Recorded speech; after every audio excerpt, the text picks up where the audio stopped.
পায়ে এক জুতো হাতে নিয়ে দাঁড়িয়ে আছে রোজা। বাসা থেকে চিঠি নিয়ে ফেরার সময় ব্যাগটায় চুরি হয়ে গেছে তার। সেই চোরের পিছু ছুটতে গিয়ে রাস্তার কোনো এক ইটে পা আটকে জুতোটা ছিঁড়েছে তার। রোজা একবার জুতার দিকে তাকাচ্ছে তো একবার চোরের দিকে তাকাচ্ছে। এই মুহূর্তে জুতোর চেয়ে ব্যাগটাই বেশি গুরুত্বপূর্ণ তার কাছে। তাই শেষবারের মতো জুতোর দিকে তাকিয়ে একটা দীর্ঘশ্বাস ফেলে জুতোর মায়া ত্যাগ করে দৌড় লাগালো সে। কিছুটা দৌড়ে গিয়ে চলন্ত এক রিকশাকে উদ্দেশ্য করে দৌড়াতে দৌড়াতেই বলে উঠল, মামা যাবেন নাকি? রিকশাওয়ালা অবাক চোখে তাকিয়ে আছে।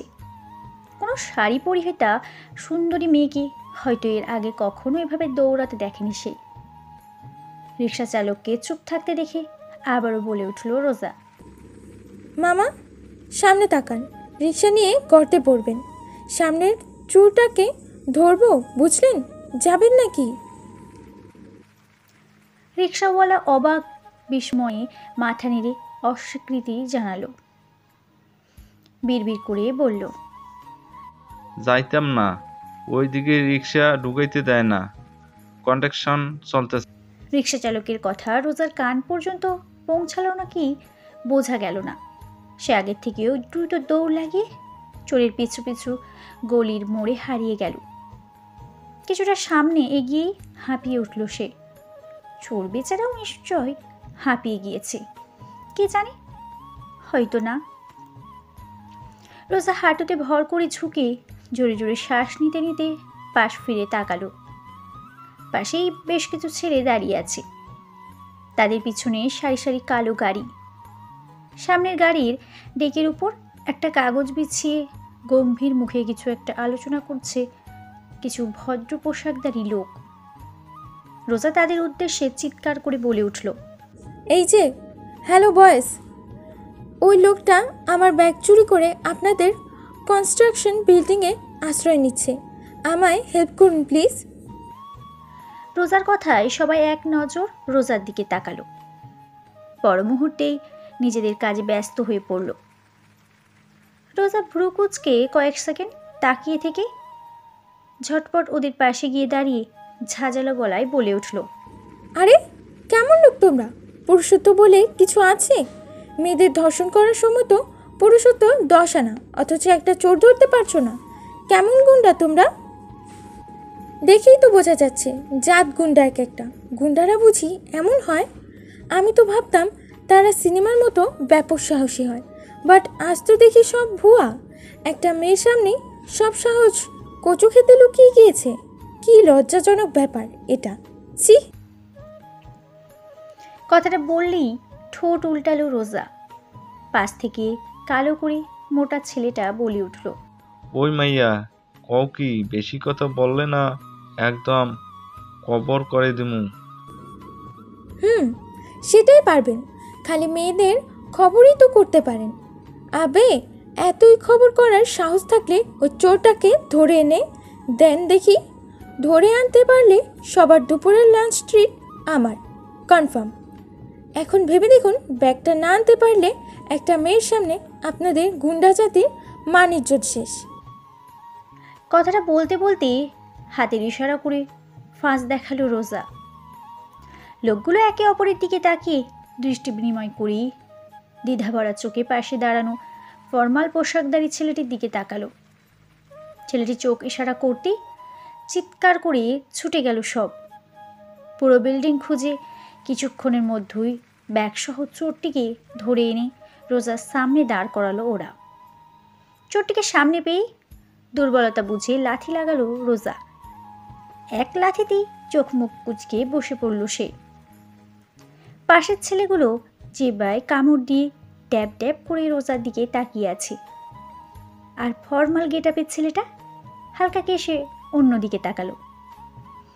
একটা লাথি দিয়ে শান্ত হয়ে দাঁড়িয়ে চোরের হাত থেকে ব্যাগটা ছুটিয়ে নিল রোজা। ব্যাগের ভিতর থেকে চিঠিটা চেক করে আবারও রাগী দৃষ্টিতে তাকালো সে। ওই, আমি যে কখন থেকে বলছিলাম দাঁড়া দাঁড়া, দাঁড়ালি না কেন? পাশ থেকে কেউ একজন ফিসফিস করে বলে উঠল, পাগল নাকি বস? চুরবে খাইতে কইলে খাইব নাকি? চুর কি ওর মামা লাগে? রোজা সেদিকে কান্না দিয়ে চোরের দিকে খানিক ঝুঁকে হেসে বলে উঠল। নাম কি? ছেলেটি ইতস্তত করে বলে উঠল, মুখলেস। ভালো। এনিওয়ে, কেন চুরি করেছিস ভাই? সত্য কারণ বললে ছাড়া পাবি, নয়তো পাবি না। উল্টো আগের জায়গায় মারবো এক লাথি। মামলা একদম ডিসমিস। কথাটা বলি চোখ টিপল রোজা। ছেলেটা ভয় মাখা চোখে মুখ কাচুমাচু করে বলে উঠল, জরিরের কাছের চুরি কিনে দিমু। রোজা ভুরু কোচকালো। জড়িটাকে? ছেলেটি লাজুক দৃষ্টি নিক্ষেপ করে বলে উঠল, আমার গার্লফ্রেন্ড, তার চুরি পরতে মন চাইছে। আমারে কইছে যদি আজকের মধ্যে চুরি কিনা না দিই তাহলে আমার সাথে ব্রেকআপ করিয়া সামনের বাড়ির। মোখলেসের কথায় ফিক করে হেসে উঠল রোজা। হাসি থামিয়ে ঘড়ির দিকে তাকিয়ে সময়টা দেখে নিয়েই বলে উঠল, তোর তো দেখি লং স্টোরি রে। আজ সময় নেই, নয়তো ফুল স্টোরি শুনতাম। কথাটা বলতে বলতে ব্যাগ থেকে 200 টাকা বের করে মোখলেসের হাতে দিতে দিতে বলল, আমার বাজেটে 200 টাকায়, বুঝলি? এর থেকে বেশি হবে না। এগুলো দিয়ে চুরি কিনে প্রেম বাঁচা। যদিও তোর পাখি খাঁচায় বেশি দিন টিকবে না। আর শোন, টাকা কম পড়লে ওই ভদ্রলোকের থেকে নিবি, বুঝলি? কথা শেষ করে ইশারা করা লোকটির দিকে তাকিয়ে হাসল রোজা। কাছে গিয়ে হাত বাড়িয়ে নম্রভাবে বলল, mister Rafin Chowdhury, right? Most bad person in this country. Nice to meet you. রাফিনও হাত বাড়ালো। রোজা স্মিত হেসে বলে উঠল, আমার মনে হয় মানুষ যাই করুক না কেন, তাকে তার কাজের দিক দিয়ে টপে পৌঁছানো উচিত। অ্যাজ লাইক ভালো হলে সুপার ভালো, অনেক সাধু সন্ন্যাসীর মতো, আর খারাপ হলে সুপার খারাপ, অনেকটা ইবলিশের মতো। মাঝামাঝি লোকগুলো তো শুধুই ভুক্তভোগী। সেদিক থেকে চিন্তা করলে আপনি কিন্তু সফল। ব্যাড পার্সনের দিক থেকে একদম টপে পৌঁছে গেছেন। Congratulation and all the best also. Rafin মাথা নিচু করে নিজের মনে হাসল। রোজার চোখের দিকে তাকিয়ে বলে উঠল, থ্যাংক ইউ। My pleasure. তবে হ্যাঁ, আপনার এই পালিত সন্ডাদের আমার পক্ষ থেকে লাঞ্চের ট্রিট দিয়ে দিবেন প্লিজ। আমার জন্য দৌড়ালেও লাভটা কিন্তু আপনারই হলো। এক্সারসাইজ হয়ে গেল আর কি। আজ আসি। কথাটা বলে এক পা এগিয়ে গিয়েও আবারও পিছুল রোজা। ঘাড় ঘুরিয়ে রাফিনের দিকে তাকিয়ে বলে উঠল, অ্যান্ড শার্টের কলারটা সুন্দর, নাইস শার্ট। রোজার কথায় হেসে উঠল রাফিন। মৃদু হাসি মাখা মুখেই রোজার যাওয়ার দিকে এক দৃষ্টিতে তাকিয়ে রইল সে। পাশ থেকে কানের কাছে ফিসফিসিয়ে বলে উঠল আসিফ, ভাই, টেস্ট দেখেছেন? একদম বাপের মতো হয়েছে। রাফিন ভ্রু কুচকালো, ঘাড় কাত করে বলল, বাপের মতো মানে? কে ওর বাবা? আসিফ মাথাটা চুলকে বলে উঠল, ভাই, এইটা রাজীব আহমেদের মাইয়া। এই যে কইছিলাম না সুন্দরী মায়া, এটা ওইটা। রাফিন কিছুক্ষণ চুপচাপ দাঁড়িয়ে থেকে নিজের কাজে মন দিতে দিতে বাঁকা হেসে বিড়বিড় করে বলে উঠল, perfect daughter for Radip. Brave girl. মুখের উপর অপমান করে গেল। ইমপ্রেসিভ। রাফিনের কথাগুলো আসিফের কান পর্যন্ত পৌঁছালো না। সে আগের মতোই চুপচাপ দাঁড়িয়ে মাথা চুলকাতে লাগলো। রাফিনের ব্যবহার কিছুই বোঝে না সে। কি জানে কি আছে তার মনে। মৃন্ময়ে শুক্রের রুমের এক কোণায় দাঁড়িয়ে আছে রোজা। তার দৃষ্টি সামনে দাঁড়ানো মৃন্ময়ের মুখে। মৃন্ময় ভ্রু কুঁচকে এক চোখে ম্যাগনিফাইং গ্লাস লাগিয়ে খুব মনোযোগে দিয়ে চিঠিটা পরীক্ষা করে চলেছে।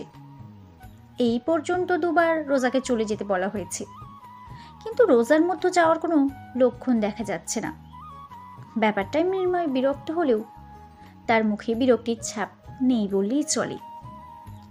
মৃন্ময়ের বিহেভিয়ার দেখে মনে হচ্ছে এই রুমে সে ব্যতীত আর কোনো মানুষের অস্তিত্ব নেই। বিষয়টা খুব অপমানজনক হলেও রোজার কাছে বেশ লাগছে। রোজা দেখতে চায় মৃন্ময় কতক্ষণ তার এই বিরক্তি দমন করে রাখতে পারে। মৃন্ময়ের সেলফ কন্ট্রোলিং পাওয়ার চেক করতে গিয়ে রোজা নিজেই বিরক্ত হয়ে উঠেছে, অথচ মৃন্ময়ের চোখে মুখে কোনো ভাবাবেগ নেই। প্রায় 2.5 ঘন্টা যাবত একটা মানুষকে খুবই সূক্ষ্মভাবে ইগনোর করে চলেছে সে। রোজা বিরক্ত হয়ে ধপ করে চেয়ারের উপর বসে পড়ল। মৃন্ময় ম্যাগনিফাইং গ্লাসে চোখ রেখে স্বাভাবিক স্বরে বলে উঠল, আপনি যাচ্ছেন না কেন মিস রোজা? রোজা তার থেকেও স্বাভাবিক গলায় বলল, আমাকে রেখে যেতে ইচ্ছে করছে না। রোজার কথায় মৃন্ময়ের কুচকানো ভ্রুচোরা আরও খানিকটা কুচকে গেল। চিঠি থেকে চোখ উঠিয়ে রোজার দিকে তাকালো। শান্ত কালো চোখ দুটো তীক্ষ্ণ দৃষ্টিতে তাকিয়ে আছে। মৃন্ময়কে তাকাতে দেখি ফিক করে হেসে উঠল রোজা। রোজা মজা করেছে, ব্যাপারটা বুঝতে পেরেও মৃন্ময়ের কোনো ভাবান্তর হলো না। রোজা ইতস্তত করে বলে উঠল, মজা করছিলাম, তবে আমার এখানে দাঁড়িয়ে থাকাটা শুধু শুধু নয়, এর পেছনে কারণ আছে। কি কারণ? আমি সত্যি আপনাকে ছেড়ে যেতে চাচ্ছি না। তার কারণ আপনার বাবার হারিয়ে যাওয়ার গল্পটা খুঁজে বের করার সফরে আমি আপনার সাথে থাকতে চাই, প্লিজ। রোজার কথাটা শুনে চিঠিটা টেবিলের উপর রাখল মৃন্ময়। স্পষ্ট কণ্ঠে জবাব দিল, আপনি এখন আসতে পারেন মিস রোজা, আমি আপনার কথায় ইন্টারেস্টেড নই। প্লিজ মিস্টার আরিয়ান, এটাই আমার ফার্স্ট অ্যান্ড লাস্ট চান্স। আপনার বাবার হারিয়ে যাওয়ার গল্প খুঁজে বের করতে পারলে কেবল স্বপ্নটা পূরণ হবে আমার। আমি ভার্সিটি ক্লাস মিস দিয়ে এই স্টোরিটার পেছনে ছুটছি। এখানে সফল না হলে বাবা আমাকে জার্নালিজমে পড়তে দেবে না। বোঝার চেষ্টা করুন, it's my passion, my dream. আমি আপনার সাথে থাকলে কী এমন ক্ষতি হবে বলুন? আই প্রমিস, আপনি না চাইলে এটা আমি কাগজে ছাপাবো না, শুধু বাবাকে বোঝাবো যে আমি পেয়েছি। Please please. আপনাকে আমি যেতে বলেছি মিস রোজা, যান। প্লিজ। আই সেড গো।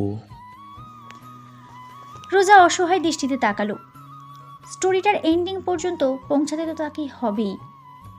রোজা গুটি গুটি পায়ে দরজার দিকে এগিয়ে গেল। হুট করে থেমে গিয়ে টেবিলের দিকে এগিয়ে গেল সে।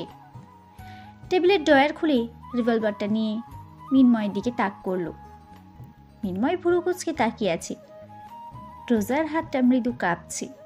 সে হালকা গলায় বলে উঠল, আমাকে সাথে নিতে রাজি হন, নয়তো শ্যুট করব। মৃন্ময়ের মতো কোনো ভাবান্তর দেখা গেল না।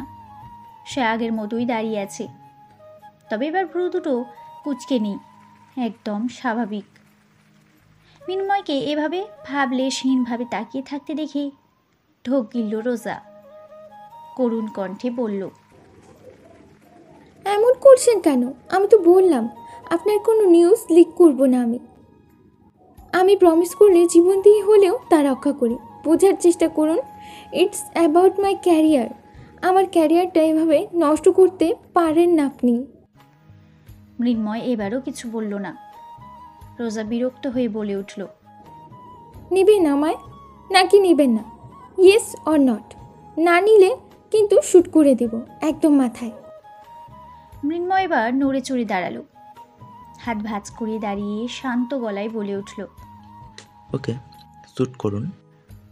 রোজা খানিকটা হতবম্ব গলায় বলল, মানে? আপনাকে শ্যুট করতে বলেছি, শ্যুট মি। রোজা অবাক চোখে তাকিয়ে আছে। সে মৃন্ময়কে ভয় দেখাতে চেয়েছিল, কিন্তু মৃন্ময় তো ভয় পাচ্ছেই না, উল্টো এমন শান্ত বিহেভিয়ারে রোজাকেই ভয় পাইয়ে দিচ্ছে। রাগে শরীরটা চলে যাচ্ছে রোজার। রিভলভার আর হাতের ব্যাগটা টেবিলে শব্দ করে রাখলো। টেবিলের উপর রাখা ফাইলগুলো হাতে নিয়ে মৃন্ময়ের দিকে ছুঁড়ে মারল সে। ঠিক টাইমে সরে দাঁড়ানোর ফলে ফাইলগুলো শরীরে লাগলো না। কিন্তু রোজা থেমে থাকার পাত্রী নয়। তেড়ে গিয়ে মৃন্ময়ের সামনে দাঁড়িয়ে খুব জোরে ধাক্কা দিল তাকে।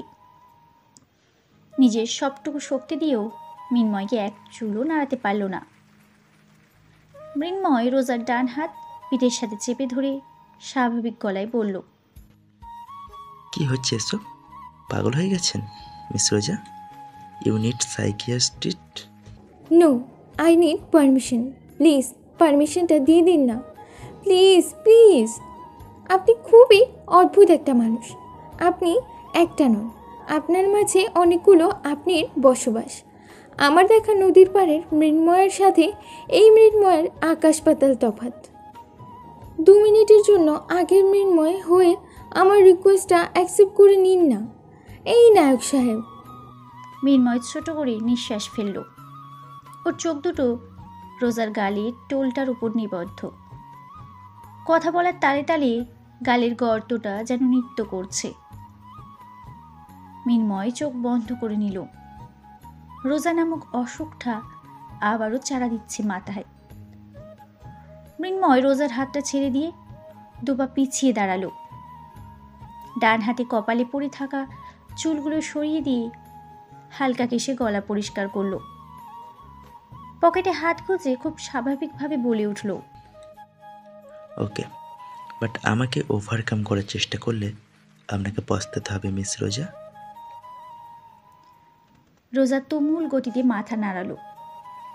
খুশিতে নিঃশ্বাস বন্ধ হয়ে আসছে তার, কিন্তু মুহূর্তে মুখটা কালো হয়ে গেল তার। ইতস্তত কণ্ঠে বলে উঠল, আরেকটা কথা বলি।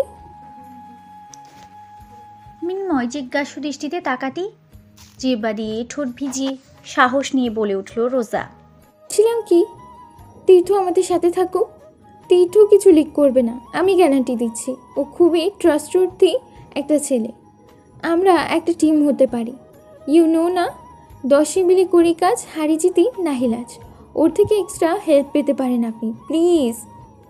রোজা ভেবেছিল এখনই রাম ধমক খাবে সে, অথচ রোজাকে অবাক করে দিয়ে মৃন্ময় খুব স্বাভাবিকভাবেই বলে উঠল, okay. Wow, thank you so much mister hero. আমার তো সেলিব্রেট করতে মজা আছে। এনিওয়ে, আপনি কি বিজি? কেন? বিজি না হলে চলুন না পার্কে যাই, ওই বাচ্চাগুলোকে খাওয়াবো। আজকের খাবারটা আমার পক্ষ থেকে। সেদিন আমি আপনাদের সাথে গেস্ট হিসেবে ছিলাম, আজকে আপনার পালা। যাবেন? ভারী টেবিলের ওপাশে গম্ভীর মুখে বসে আছে রাফিন, চোখ দুটো বন্ধ। তার ঠিক সামনে দাঁড়িয়ে আছে আশিফ। আশিফ বারবার ঢোক গিলে চলেছে। 2-1 বার চোখ পিটপিট করে ভয় পাওয়া গলায় বলে উঠল, ভাই। সাথে সাথেই টেবিলের উপর থাকা ফ্লাওয়ার ভাসটা ছুঁড়ে মারল রাফিন। প্রচণ্ড শব্দে কেঁপে উঠল আশিফ। তার দৌড়ে রুম থেকে বেরিয়ে যেতে ইচ্ছে করছে, কিন্তু তা সম্ভব নয়। রাফিন যেতে না বলা পর্যন্ত তাকে এভাবেই দাঁড়িয়ে থাকতে হবে। কি মুসিবত! রাফিন এবার উঠে দাঁড়ালো। চেয়ারে জোরে একটা লাথি মেরে চুলগুলো মুঠোয় নিয়ে চিৎকার দিয়ে বলে উঠল। আশিফ জিহ্বা দিয়ে ঠোঁট ভিজিয়ে নিয়ে ডান হাতে কপালের ঘাম মুছে আবারও মাথা নিচু করে দাঁড়ালো। এই রাদীবের সমস্যাটা কি? ওর জন্য আমার কোটি টাকার ইনভেস্টমেন্ট ওয়েস্ট হচ্ছে। What does he want? গরিবদের অধিকার রক্ষা? What rubbish! তারপর এসে জুটেছে আরিয়ান মৃন্ময়। একটা মেঘাস্টারের এসবে চড়ানোর কারণ কি? কি চায় সে? কথাটা বলে টেবিলে রাখা ফাইলগুলো ছুঁড়ে ফেলল রাফিন। আশিফ এবার চুপ করে দাঁড়িয়ে রইল। রাফিন জোরে শ্বাস টেনে নিয়ে নিজেকে যথাসম্ভব শান্ত করে আশিফের দিকে ফিরে তাকালো।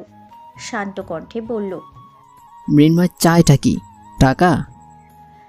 আশিফ কাঁচুমাচু কণ্ঠে বলল, মৃন্ময়ের নিজে অনেক টাকা আছে ভাই, সিঙ্গাপুর হিরো, তার সাথে বিছানা আছে। তাছাড়া রাফিন ভ্রু কুচকালো।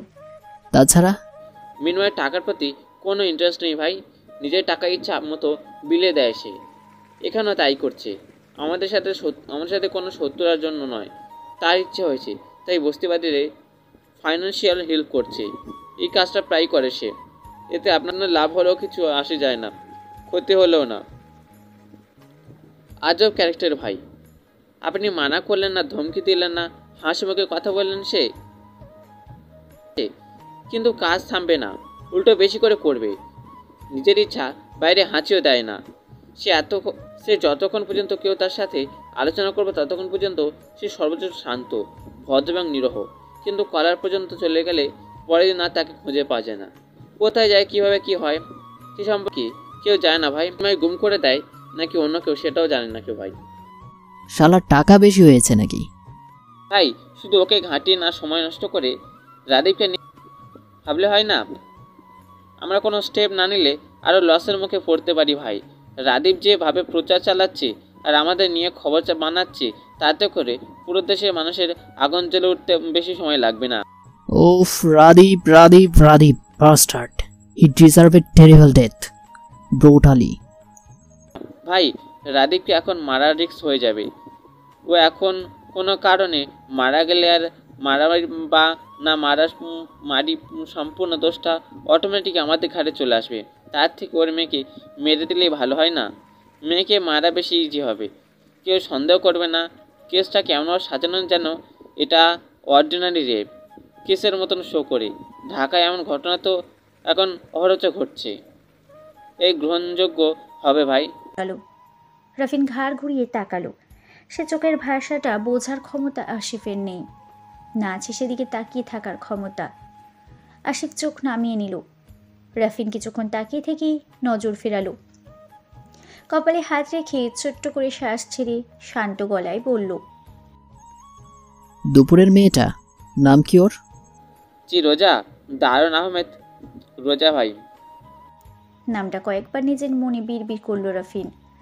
চেয়ারে বসে স্পষ্ট গলায় বলল, মেয়েকে নয়, রাদীপের ছেলেটাকে মার। ভাই ছেলের চেয়ে মেয়েটাকে মারা ইজি হবে। আর রাফিন তীক্ষ্ণ দৃষ্টিতে তাকালো, গম্ভীর গলায় বলে উঠল, আর হোয়াট? বুঝেন তো ভাই। রাফিন কিছু বলল না। আবারও চোখ দুটো বন্ধ করে চেয়ারে মাথা এলিয়ে দিল। তার মাথায় রোজার নামটা অ্যালার্ম টোনের মতো বেজে চলেছে ক্রমাগত। রাদিয়ানা আহমেদ রোজা, রাদিয়ানা আহমেদ রোজা। হঠাৎ করে চোখ মেলে তাকালো রাফিন। ভ্রু কুচকে আসিফের দিকে তাকিয়ে কিছু একটা বলতে গিয়েও থেমে গেল। কুচকানো কপালে ব্লেজারটা তুলে নিয়ে অফিস থেকে বেরিয়ে গেল সে। আসিফ অসহায়ের মতো দাঁড়িয়ে আছে। এই রাফিনের আগামাথা কিছুই বোঝে না সে, কিচ্ছুটি না। খুব স্পিডে গাড়ি চালাচ্ছে রাফিন, ঠোঁটে জ্বলন্ত সিগারেট। ভ্রু দুটো এমনভাবে কুচকে আছে যেন খুবই গুরুত্বপূর্ণ কিছু একটা ভাবছে সে। রাফিনের মাথায় রোজার সাথে সাথে আরও নামটাও ঘুরছে ব্যাপকভাবে। মেয়েটা ওকে চর মেরেছিল, তার প্রতিশোধ তো নেওয়া হয়নি, তার নিতে হবে। খুব জলদি চরের উল্টো জবাব দিতে হবে তাকে। কিন্তু মেয়েটি কোথায়? মেয়েটির পুরো নামটাই বা কি? রাফিন মনে করতে চেষ্টা করলো, কিন্তু সফল হলো না। ব্রেনের সেলগুলোর হয়তো এই মুহূর্তে আরও নাম নিয়ে ভাবতে ইচ্ছে করছে না। পার্কের বেঞ্চে পা দুলিয়ে বসে আছে রোজা। মনটা হালকা খারাপ তার। মন খারাপের মূল কারণ হলো বাচ্চাগুলো। এত শখ করে তাদের খাওয়াতে এসে কাউকেই খুঁজে পায়নি রোজা। কোথায় গেল তারা? রোজার চোখগুলো এদিক সেদিক ঘুরে বেড়াচ্ছে। রাস্তার ওপাশে একটা কালো ছিপছিপে লোক চানাচুর বিক্রি করছে। কিছুক্ষণ পর পর লোকটির মুখের এমন অবস্থা করছে যেন তার প্রচুর পেট ব্যথা করছে। রোজার খুব ইচ্ছে করছে লোকটিকে গিয়ে জিজ্ঞেস করতে, মামা পেট ব্যথা করে নাকি? কিন্তু জিজ্ঞেস করা হলো না। আগের মতোই চুপচাপ বসে এদিক সেদিক তাকাতে লাগলো সে। এতক্ষণ খুব মনোযোগ দিয়ে রোজাকে খেয়াল করছিল মিনময়। এবার একটু নড়ে চড়ে বসলো, হালকা কেসে বলে উঠল, এই যে মিস, মন খারাপ? রোজা কিছু বলল না, আর চোখে মিনময়কে দেখে নিয়ে আবারও নিজের কাজে মন দিল। মৃন্ময় হাসল, মাথার চুল ঝাঁকিয়ে বলে উঠল, আপনি কিন্তু অন্যায় করেছেন মিস রোজা। আমাকে খাবারের লোভ দেখিয়ে এনে চুপচাপ বসে আছেন। রোজা সরু চোখে তাকালো, ভ্রু কুচকে বলে উঠল, এমনভাবে বলছেন যেন খাওয়ার জন্যই এত দূর ছুটে এসেছে। অবশ্যই, তবে কেন এলাম? তাহলে খাবেন, চলুন। কথাটা বলেই উঠে দাঁড়ালো রোজা। মিনময় হেসে উঠে বলল, আমি টাইম মেনটেন করে খাই, এখন টাইম ওভার। আমাকে না খাইয়ে রাখার জন্য আপনার পানিশমেন্ট হওয়া উচিত মিস রোজা। এবার রোজাও হাসল। মিনময়ের পাশে বসে বলল, সরি। সরি দিয়ে কাজ হবে না, পেট ভরতে হবে। আজ খাবারে নয় বাতাসে পেট ভরাবো, শুদ্ধ বাতাস। মিস রোজা, আপনার সেই মন ভালো করার জায়গায় নিয়ে যাবেন আবারও। আজ হয়তো কার মন খারাপ। রোজা হেসে উঠল, হাসি মুখে বলল, অবশ্যই। তবে আজ গাড়িতে। রোজা খানিক ভাবল, তারপর বলল, ওকে। মিনময় গাড়ির সামনে দাঁড়িয়ে আছে। রোজা সামনের দোকানটাতে কিছু একটা কিনতে গিয়েছে। প্রচণ্ড গরম পড়ায় মুখের মাস্ক আর ক্যাপ খুলে দাঁড়াতেই একটা মেয়ের কণ্ঠ কানে এলো। আপনি আরিয়ান মিনময়, তাই না? মৃন্ময় ফিরে তাকালো, জোরপূর্বক হাসি দিয়ে বলে উঠল, জি, কিন্তু আপনি? মেয়েটি উৎসাহিত কণ্ঠে বলে উঠল, আমি অর্পিতা জামান আরু, আপনার বিশাল বড় ফ্যান। আপনার সব গানই আমার মুখস্থ, মুভিগুলোও দেখেছি। তাছাড়া আপনি যেখানে বস্তির লোকদের হেল্প করছেন, তাতে করে আপনার প্রতি রেসপেক্টটা আরও বেড়ে গেছে। একটা অটোগ্রাফ হবে স্যার? মিনময় বেশ অস্বস্তিতে পড়ে গেল, তবু মৃদু হেসে বলে উঠল। অবশ্যই। আরও খুশি মনে ব্যাগ থেকে একটি বই বের করে মিনময়ের দিকে এগিয়ে দিল, মুখে বলল, এটা আমার প্রিয় বই। প্রিয় বইয়ের প্রিয় মানুষের অটোগ্রাফ চাই। মিনময় মিষ্টি হেসে বইটা হাতে নিল। হুট করেই রাস্তার দিকে ইশারা করে বলে উঠল, আরু। এই মেয়েটা বুঝি ম্যাম অনেক সিম্পল বাট কিউট। আপনাদের বেশ ভালো মানিয়েছে। অনেকক্ষণ ধরে অবজার্ভ করছিলাম আপনাদের, তাই বললাম। মিনময় চোখ ঘুরিয়ে রাস্তার দিকে তাকালো। হাতে বেশ কিছু খাবারের প্যাকেট নিয়ে এগিয়ে আসছে রোজা। কয়েক সেকেন্ড সেদিকে তাকিয়ে থেকেই চোখ ফিরিয়ে নিল মিনময়। মিষ্টি হেসে বইটি এগিয়ে দিল। Your book, nice to meet you. আরুও হাসল। মিনময়কে বিদায় জানিয়ে উল্টো রাস্তায় হাঁটা দিল সে। এক্সাইটমেন্টে বুক কাঁপছে তার। এখনও বিশ্বাস হচ্ছে না আরিয়ান মিনময়ের সাথে কথা বলে এলো সে। ভাবা যায়? এত খুশির মাঝেও হঠাৎ মুখটা কালো হয়ে গেল আরুর। রাফিনের মুখটা মনে পড়ে একটা দীর্ঘশ্বাস ফেলে সব ভাবনাকে ছেড়ে ফেলল সে। মিনময় ততক্ষণে গাড়িতে গিয়ে বসেছে। খাবারের প্যাকেটগুলো পেছনে রেখে মিনময়ের পাশে সিটে বসতে বসতে রহস্যময় হাসি দিয়ে বলে উঠল রোজা, মেয়েটা কে ছিল, গার্লফ্রেন্ড নাকি এক্স? তবে দেখতে কিন্তু সেই। কথাটা বলেই চোখ টিপল রোজা। মিনময় ড্রাইভ করতে করতে ভ্রু কুচকে তাকালো, বিরক্তি গলায় বলে উঠল, ফালতু। কে? আপনার ওই এক্স? না। তাহলে? আপনার কথা কোনো মেয়ের সাথে কথা বললেই সে গার্লফ্রেন্ড হয়ে যায় না মিস রোজা। কলেজ কথা বললে আমার সাথে ইনভেস্টিগেশন জয়েন করার কথা ভুলে যান। মেয়েটা একজন ফ্যান ছিল, নাথিং এলস। রোজা মুখ ফুলিয়ে বলল, ও ভালোই তো। হিরোদের কিন্তু বেশ অ্যাডভান্টেজ আছে। সব সুন্দরী সুন্দরী মেয়েরা তাদের ফ্যান হয়। কাউকে পছন্দ হলে টুপ করে বিয়ে আর ডেট। পটানোর কোনো ঝামেলা নেই, তাই না? মিনময় একটা দীর্ঘশ্বাস ফেলে বলল, সব সুন্দরী মেয়েরা ফ্যান হয় না, আর যাকে হিরো পছন্দ করে মোস্ট অফ দি টাইম সে হিরোকে একদমই পছন্দ করে না। এমন হয়? হয়তো, যেমন আপনি। রোজা কনফিউজড হয়ে বলল, মানে? মানে মানে মানে হলো আপনিও তো হিরোদের পছন্দ করেন না। কোনো হিরো আপনার প্রেমে পড়লে সে তো ফেঁসে যাবে, তাই না? সরি। রোজা খিলখিল করে হেসে উঠল, যেন খুবই মজার কোনো জোকস শোনানো হয়েছে তাকে। নিজের হাসি কন্ট্রোল করে মিনময়ের দিকে তাকিয়ে বলে উঠল সে, মিস্টার হিরো, কোনো হিরো সুন্দরী হিরোইন রেখে তো মেয়ের প্রেমে পড়তে যাবে কেন শুনি? তাছাড়া হিরোরা কখনো প্রেমে পড়ে না, ওদের শুধু অ্যাট্রাকশন থাকে, আর দুদিন পরে ফুস। এই জন্যই এত ঘন ঘন ডিভোর্স হয় ওদের। আমার ধারণা এত এত মেয়েদের সাথে মেলামেশা করে ওদের অনুভূতি নামক বস্তুটাই নষ্ট হয়ে যায়। মিনময় কেসে উঠল আর চোখে রোজার দিকে তাকিয়ে বলে উঠল, আপনি কি আমাকেও ইনডাইরেক্ট করছেন মিস রোজা? আপনার শুনতে খারাপ লাগলেও উত্তরটা ইয়েস। আপনিও তো হিরো, না জানি কত কত গার্লফ্রেন্ড ছিল। যে সুন্দর সুন্দর ফ্যান আপনার, দেখেই তো মাথা ঘুরে যাওয়ার কথা। এই একটু আগে যে মেয়েকে দেখলেন তাকে দেখে আপনার মাথা ঘুরে যায়নি? অসম্ভব সুন্দরী ছিল মেয়েটা। মিনময় কিছু বলল না। রাগে শরীর ফেটে যাচ্ছে তার। মনে শুধু একটা কথাই চলছে, ও গড, এই মেয়েটাকে আমি তখন শ্যুট কেন করে দিলাম না? হোয়াই? মেয়েটাকে শ্যুট করে কাচের পিছনে সাজিয়ে রাখলেই তো হতো। চোখের সামনে চুপচাপ দাঁড়িয়ে থাকতো, সেটাই বেশ হতো। উফ, কি সব অদ্ভুত কথা ভাবছে মৃন্ময়। এই মেয়েটার সাথে থাকলেই কেমন অদ্ভুত সব চিন্তা করে সে। মেয়েটা তার জীবনে খুব বাজে একটা অসুখ, যে অসুখটা সে সারাতেও পারছে না, আবার মেনে নিতেও পারছে না।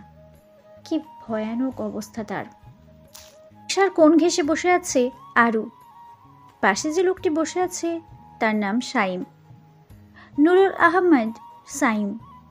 হাই স্কুলের গণিতের শিক্ষক সে। সম্পর্কে আরুর হবু বর। আজকাল বাবার শরীরটা ভালো যাচ্ছে না। আরুর বাবা আরমান ইসলামের ধারণা এই দুনিয়াতে আর বেশি দিন থাকা হবে না তার।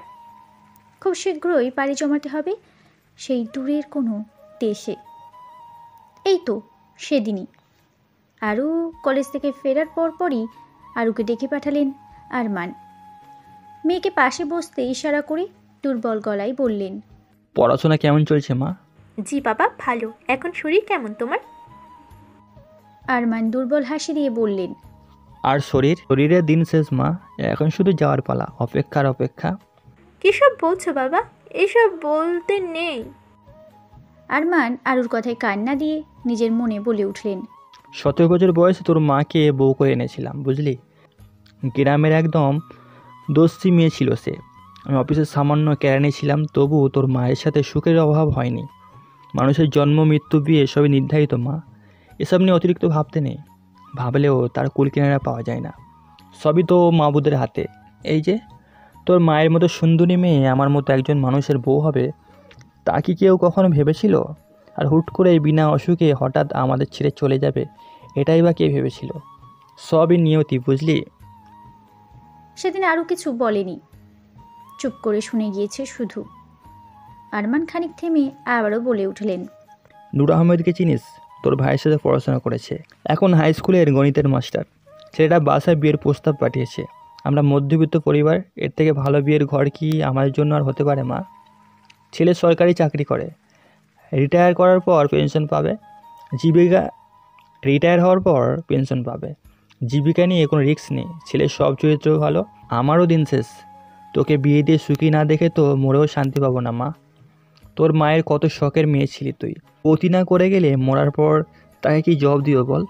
তোর ভাই আছে ঠিক, কিন্তু সত্যিকার অর্থে মা বাবা ছাড়া মেয়ের একদমই এতিম। ভাই কতদিন দেখবে তোকে কেই জানে, কেমন বিয়ে দেবে তাও তো নিজের চোখে দেখতে পারবো না। মারে, তুই বিয়ের জন্য রাজি হয়ে যা, বাপের কথাটা রাখ। আরও তখনও কিছু বলেনি, শুধু জল মাখা চোখ দুটো আড়াল করে মাথা হেলিয়ে উঠে এসেছে। সত্যিই তো, তারা মধ্যবিত্ত পরিবার। এত বিলাসবহুল কল্পনা, ভালোবাসা নামক জল্পনা নিয়ে বসে থাকলে তো কি তাদের চলবে?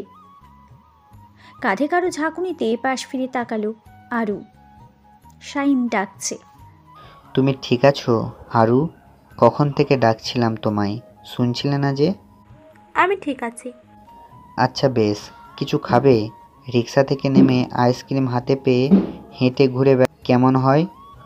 আরও একটা দীর্ঘশ্বাস ফেলল, জোরপূর্বক একটা হাসি টেনে নিয়ে বলল, ভালো ভালো হয়।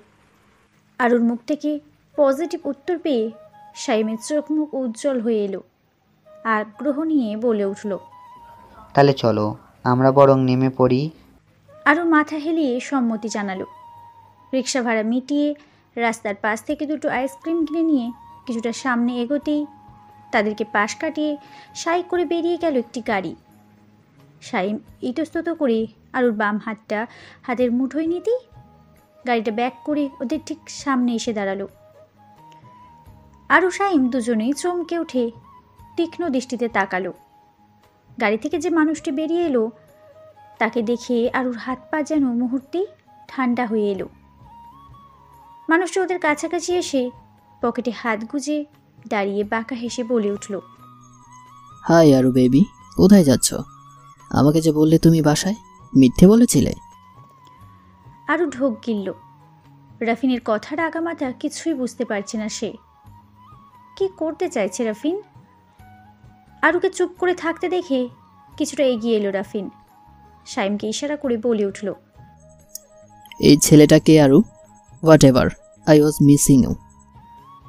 কথাটা বলি আরু আর শাইমকে চমকে দিয়ে আরুর হাত ধরে কাছে টেনে ঠোঁটে ছোট্ট করে চুমু এঁকে দিল রাফিন। আরুর নিঃশ্বাসগুলো যেন গলাতেই আটকে গেল। শাইমও অবাক চোখে তাকিয়ে আছে। কি হচ্ছে কিছুই বুঝতে পারছে না সে। রাফিন যা করলো তারপরও আরুর এমন চুপ থাকা কিছুতেই মেনে নিতে পারছে না সাইম। যে সমাজে ছেলে মেয়ের হাত ধরে হাঁটাটাও অশ্লীলতার শামিল, সেখানে এত কিছুর পরও আরও চুপ থাকে কিভাবে? শাইম নিজের রাগটুকু চেপে গিয়ে রাফিনকে উদ্দেশ্য করে বলে উঠল, এটা কেমন অসভ্যতা? কে আপনি? মেয়েদের সাথে কেমন বিহেভ করতে হয় জানেন না আপনি?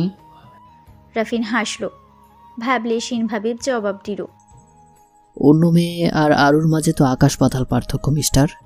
এসব তো আমার আর আরুর মাঝে প্রায়ই হয়। It's not a big matter. Anyway, আপনি বুঝি ওর বড় ভাই, তাহলে তো আমার সম্বন্ধী হবেন, তাই না? শাইম বিস্ময় নিয়ে বলে উঠল, আপনার সাথে আরুর সম্পর্ক কি? রাফিন রহস্যময় কণ্ঠে বলল, সেটা আরুই ভালো জানে, তবে আপনাকে কিছু ক্লু দিচ্ছি। আই থিঙ্ক আমাদের সম্পর্কটা সহজে বুঝে যাবেন আপনি। আমার আর আরুর সম্পর্কটা এমন যে আরু রাতে নির্দ্বিধায় আমার সাথে মেলায় ঘুরে বেড়াতে পারে, বন্ধ দরজার ওপাশে আমার সাথে বেশ কমফোর্টেবলভাবে সময় কাটাতে পারে। আর কিছু বলবো? শাইম অবিশ্বাস্যে দৃষ্টিতে তাকিয়ে আছে। আরও সম্পর্কে এমন সব কথা কিছুতেই বিশ্বাস করতে পারছে না সে। আরুর গলা বন্ধ হয়ে আসছে। শাইমকে পুরো ব্যাপারটা কিভাবে বলবে, কিভাবে বোঝাবে কিছুই মাথায় ঢুকছে না তার। শাইমকে এভাবে তাকিয়ে থাকতে দেখে সিগারেট ধরাতে ধরাতে বলে উঠল রাফিন, বিশ্বাস হচ্ছে না? তাহলে আরুকেই জিজ্ঞেস করুন। অন্ধকার রাতের ঝলমলে মেলাতে আমার হাত ধরে ঘুরেছিল কিনা, আমার হাতে নখের দাগ বসিয়েছিল কিনা, পিঠের কথাটা না হয় বাদই দিলাম, তারপর বন্ধ চেম্বারে আমার সাথে সময় কাটিয়েছিল কিনা, জিজ্ঞেস করুন। শাইম কিছুক্ষণ রাফিনের দিকে তাকিয়ে থেকে আরুর দিকে তাকালো। আরুর হাত পা ভয়ে কাঁপছে। যে রাফিনকে ভয়ঙ্কর পরিস্থিতিতেও ভয়ঙ্কর লাগতো না, তাকে আজ এতটা ভয় পাচ্ছে কেন সে? এতটা ভয়? আরু, তুমি কি ওনার সাথে মেলায় গিয়েছিলে? চুপ করে থাকবে না, জবাব দাও, ইয়েস অর নো। আরু মাথা নাড়ালো। হ্যাঁ, সত্যিই সেদিন মেলাতে ঘুরতেছিল সে। কিন্তু রাফিন কথার মাঝে যে টোন ইউজ করছে তেমন কিছু তো নয়। সাইম আবারও প্রশ্ন করল, ওনার চেম্বারে? আর কিছু জিজ্ঞেস করতে পারল না সাইম। গাটা ঘিন ঘিন করছে তার। আরুর মতো মেয়ে এমন হবে ভাবতেই বুকে মোচড় দিয়ে উঠছে তার। কিছুক্ষণ চুপ থেকে আরুর দিকে নীরব চাহনি নিক্ষেপ করে পেছন ফিরে হাঁটা দিল সাইম। আমাদের চোখ কানো মাঝে মাঝে ভুল সাক্ষী দেয়। রাফিনের প্রতিটি কথা সত্য হলেও সব কিছুই মিথ্যে, বানোয়াট। ওর বিশ্রী উপস্থাপনটা মিথ্যে। সহজ কথাগুলো মাঝে মাঝে বিষের মতো কাজ করে, যে বিষে সাইমের মনটাকে খুবই কৌশলে বিষাক্ত করে দিয়েছে রাফিন। আরু সাইমের যাওয়ার দিকে তাকিয়ে সেদিকে হাঁটা দিতেই পিছন থেকে বলে উঠল রাফিন, কেমন দিলাম মিস আরু? বলেছিলাম না আমি ভালো লোক নই, আমার সঙ্গে পাঙ্গা নিও না। এই কাজটা কিন্তু এমনি এমনি করিনি আমি। আমার গালে চর বসানোর বিপরীতে এটাই তোমার প্রাপ্য ছিল। আমাকে যতটুকু অপমান করেছিলে তার থেকে ডাবল অপমান অপেক্ষা করছে তোমার জন্য। ছেলেটা তোমার হবু বর, তাই না? আরও অবাক চোখে তাকালো। রাফিন হাসল। আগেই বুঝেছিলাম, তাই ড্রামাটা করলাম। এর পরের কাহিনীটুকু বাংলা সিনেমার 3rd ক্লাস স্টোরিগুলোর মতো হবে। তুমি বাড়ি যাবে, ছেলেপক্ষ বিয়েটা ভেঙে দিবে, পুরো মহল্লায় সবাই জানবে তুমি সেই টাইপের মেয়ে। তোমার সাথে সাথে তোমার ফ্যামিলিও অপমানে লজ্জায় ডুবে মরবে। তোমার বয়স্ক বাবা কষ্ট লজ্জায় স্ট্রোক করবে, মরেও যেতে পারে। না মরলেও সমস্যা নেই, রাফিন চৌধুরীর গায়ে হাত তোলার জন্য এটুকু অসম্মান খুবই কম। এবারে বেঁচে গেলেও পরের বারের অপমানে বাঁচতে পারবে বলে মনে হয় না। তোমাদের মতো মিডল ক্লাসদের লাইফ অলওয়েজ বাংলা সিনেমার মতো ট্র্যাজেডিপূর্ণই হয়। তোমাদের নিশ্চয়ই অভ্যাস আছে, তাই না? অভ্যাস থাকলেই ভালো, কারণ এখন থেকে তোমাকে বুঝতে হবে জীবনটা কতটা নরকীয় হতে পারে। সি হুয়ারু বেবি অ্যান্ড হ্যাঁ, নাইস লিভস। সেটা বলেই ডান চোখটা টিপে দিয়ে গাড়িতে গিয়ে বসলো রাফিন। আরও শরীরটা ঘিন ঘিন করছে। একটা মানুষ এতটা খারাপ কি করে হতে পারে? এই মানুষটাকে কি করে ভালোবেসেছিল সে? কিভাবে? আরও মাথায় হাত দিয়ে রাস্তায় পাশেই বসে পড়ল। মাথাটা ফাঁকা ফাঁকা লাগছে তার। কি করবে সে? সায়েম যদি বাসায় গিয়ে এসব বলে তাহলে তো সর্বনাশ হয়ে যাবে। তার অসুস্থ বাবাটা যে মরে যাবে, একদমই মরে যাবে। আর উঠে দাঁড়ালো। হাত পা চলছে না তার। কি হতে চলেছে কে জানে।